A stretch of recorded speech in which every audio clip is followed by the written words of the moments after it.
What is Strike Force? So Strike Force levels, this is the introduction of non-linearity to the campaign. You're going to get these strike options for these Strike Force levels when you're taking on your campaign. You'll have a choice of these levels. These are the proxy wars that are occurring in the year 2025.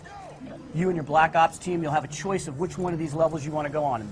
In this case, we've chosen Singapore. We're going into Singapore with this Black Ops level. Now, the thing about Strike Force levels is they are entirely new game design. Right now, what you've seen him just do, the player just do here, is he's gone into Overwatch mode.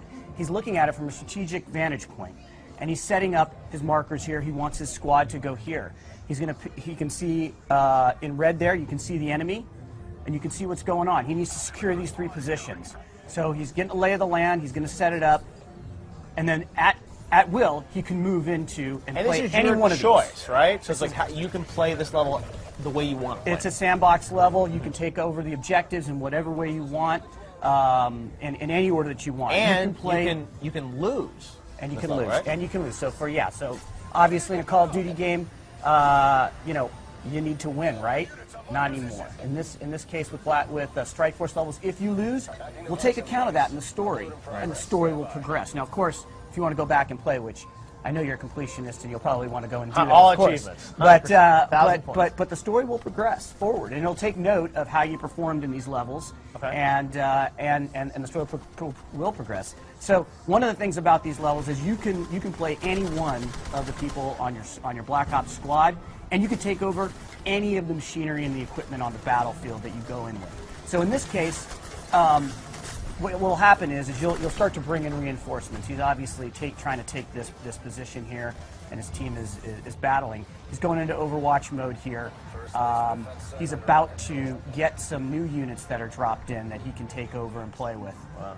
Now these Strike Force missions, are they optional? Do you have to play them? How does it work? Yeah, so you will have to play them. However, you will have a choice about which one of these you want to play, and like I said, they will progress based on whether you succeed or fail. Some of them you may not experience, depending upon how you perform. And these are certain kind of throughout the campaign, you'll have different Strike Force moments or missions that connect to the story. You got it. That's exactly it. And so it's unique in both structure, but also in gameplay. And right here, he's taken over.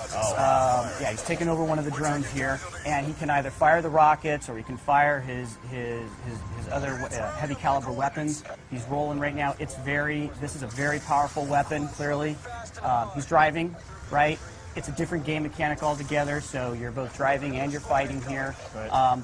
The other side has some of their own drones as well. That's cognitive land assault weapon. That's a very heavy piece of machinery. You have access to that on your side as well in this particular level.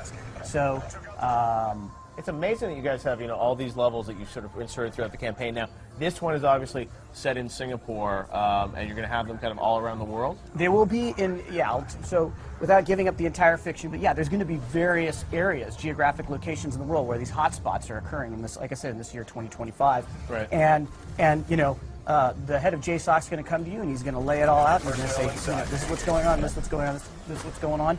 Where do you want to go? Make a choice. Make a choice. You'll make a choice, and then the fiction will progress, and it'll take account of your choice. Interesting. All right, so we'll branch a couple times, and you'll get to see. You can really play through this game multiple times. There's a lot of replayability here because of the Strike Force missions. Yeah, no, absolutely. So replayability, not only with the levels, but inside the levels. So right now, the way he's playing this, he's now taken over a quad. He's choosing to play this level in a particular way. So he's flying through this level with the quad, which is just a lot of fun. You can see that he's... So this quad gameplay, is that gameplay that we'll see in the single-player campaign as well, or are you reserving that for Strike Force? So there is quad gameplay in the campaign. What we've showed you is actually it being used as squad backup. Right, okay. So it's different mechanic altogether. There's a quad right there. Right now you're flying it and you're fighting it. In the campaign in Los Angeles that we showed you guys yesterday, that's squad backup for you. So it's a different gameplay mechanic. So we're able to use the new technology of warfare in the year 2025 in completely different ways depending upon the context here. All right, Marco, I think we're going to have to leave it there. That is Strike Force, though. You got so much coming for Call of Duty Black Ops 2 Strike Force. We saw a campaign yesterday, multiplayer this summer as well, right? Absolutely, and don't forget zombies, Jeff.